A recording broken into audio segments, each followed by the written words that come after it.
If you've been struggling to play melodic solos up until now, I'm gonna show you exactly how to fix that in just a few simple steps. This video is intended as a follow-up to my video with 5 simple fixes for better solos. If you haven't seen that video yet, I can highly recommend watching it as a companion to this one.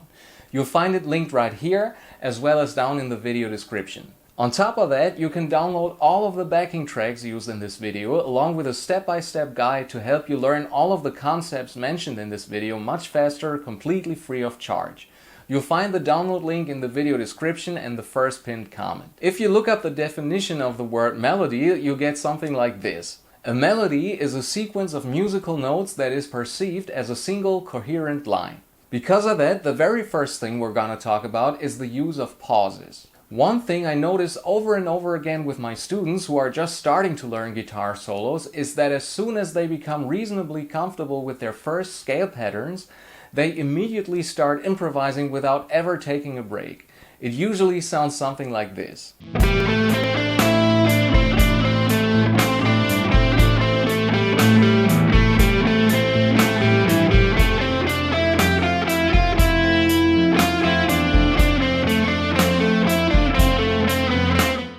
So let's start by practicing where and when to leave space using a very simple backing track that consists of nothing more than a single A minor chord. The first exercise is to take the simple pentatonic runs that most guitar players learn after a relatively short amount of time and only play them until beat 2 of every measure. After that, you're gonna stop playing and leave the last 2 beats empty until the next downbeat. At this point, you don't have to think about anything else. Since the rhythmic aspect of playing guitar is already a major challenge for many people, this exercise alone can keep you busy for quite some time until you begin to actually feel the different beats instead of having to consciously focus on counting them. Here's a little tip. Pay attention to the snare drum. The snare always lands on beats 2 and 4. So after you hear the first snare hit, it's time to stop playing and leave some space.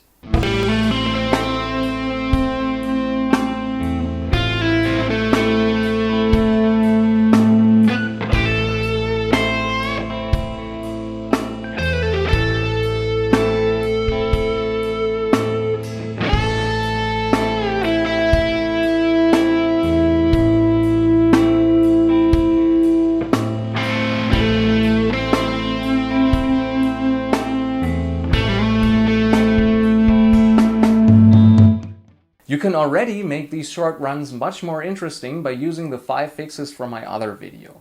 The tongue twister exercises in particular, along with phrasing techniques like slides and rakes, can already have a huge impact here. Combined with those intentional pauses, they'll make your solo sound much more professional. Next, let's take a look at the power of intervals. In my last video, I already showed you how important it is to target a chord's root, third and fifth while that chord is being played, because that's what makes everything sound nice and musical. Now we're gonna expand on that idea a little further. Instead of simply playing random runs and ending on one of those chord tones, we're now gonna create small 2-note melodies using those intervals so that we can really become aware of the emotional effect each interval has. Let's start with my personal favorite melodic interval, the perfect fifth.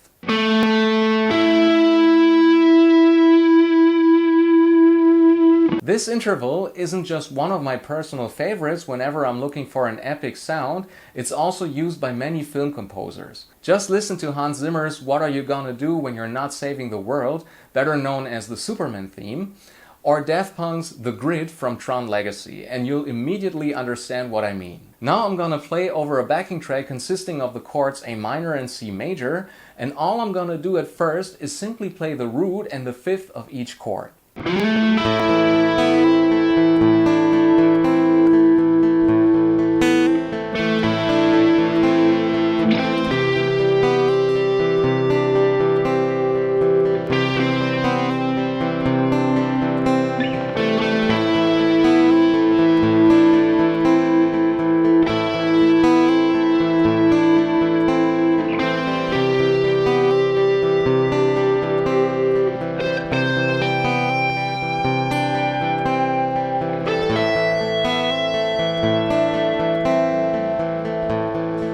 I've also created a chart for you that lists all of the most important intervals along with the musical effect or function each one tends to have.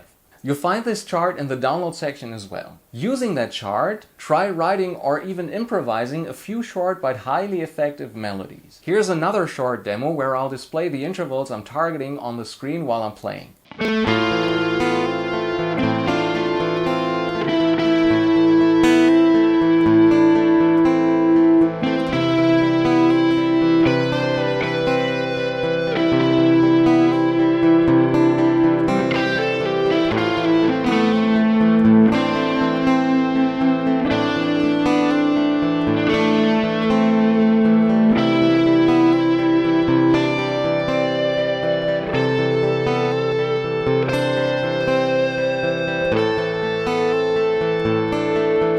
Now that we have this knowledge, we can move on to the next concept, motif development. Once you've come up with a great idea for a short melody that creates an interesting effect through the use of certain intervals and well-placed rests, you can take the next step and develop it into a motif. To do that, all you have to do is keep repeating that little melody while changing one small detail here and there. For example, you can once again use different phrasing techniques such as bends, slides, mutes, rakes, and vibrato to reshape your melody ever so slightly each time you play it. This allows you to use the same melodic idea several times throughout a solo or even throughout an entire song while creating a sense of familiarity and recognition for your listeners. Some well-known examples that immediately come to mind are Slash's little melodic phrases in the interludes of Sweet Child of Mine,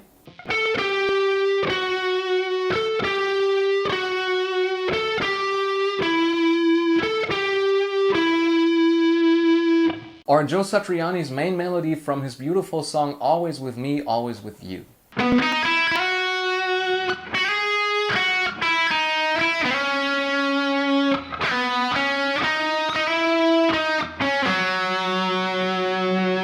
And of course, David Gilmour, I mentioned earlier, is also an absolute master of this technique. You can hear countless examples of these small melodic motifs in his live solo on Comfortably Numb from the Pulse DVD and Blu-ray.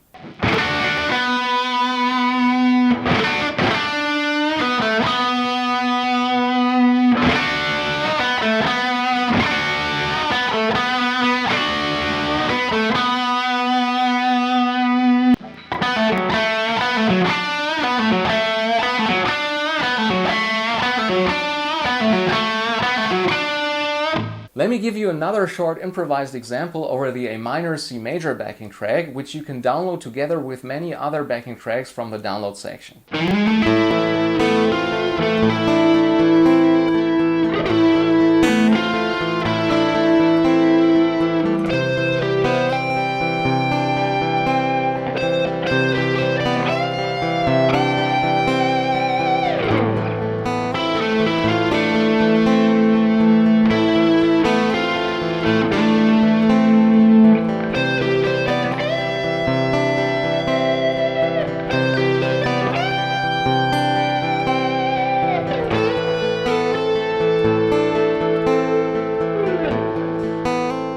Finally, I'd like to show you a few easy-to-learn arpeggios that will help you create melodic-sounding runs. Many guitar players immediately associate arpeggios with metal shred guitar and blazing fast sweep picking.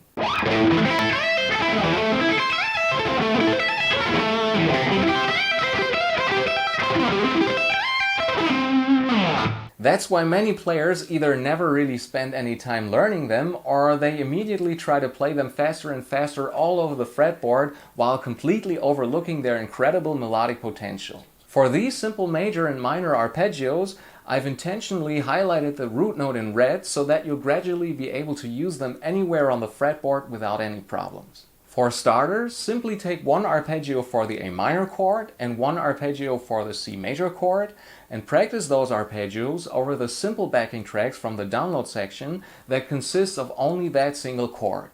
Once again, pay close attention to the effect created by the root, the third and the fifth, and play those notes in every combination you can think of.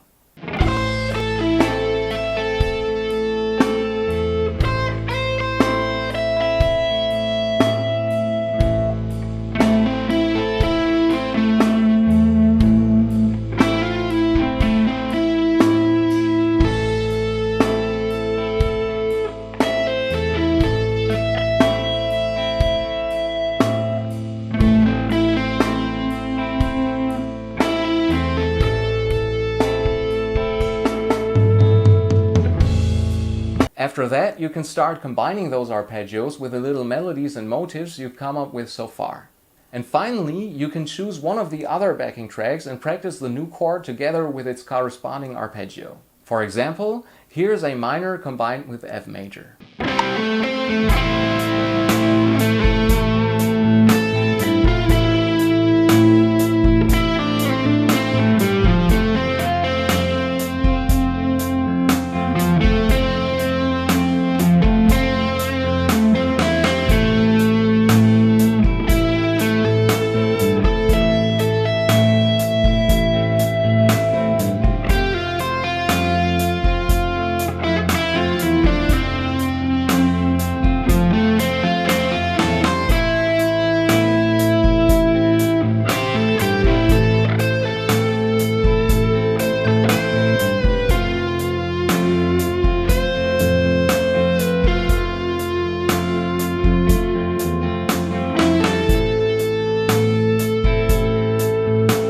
By following these simple steps, you'll become a true melodic solo expert in a surprisingly short amount of time, and little by little you'll develop your own unique style. Of course, you can also apply everything you've learned here to writing cool melodic riffs. The more you practice this approach, the more natural it will begin to feel. For now, I wish you the best of luck with your first experiences playing melodic solos, and I'll see you again in the next video. If you enjoyed this video, feel free to subscribe to the channel so you don't miss any future uploads. Until then, bye.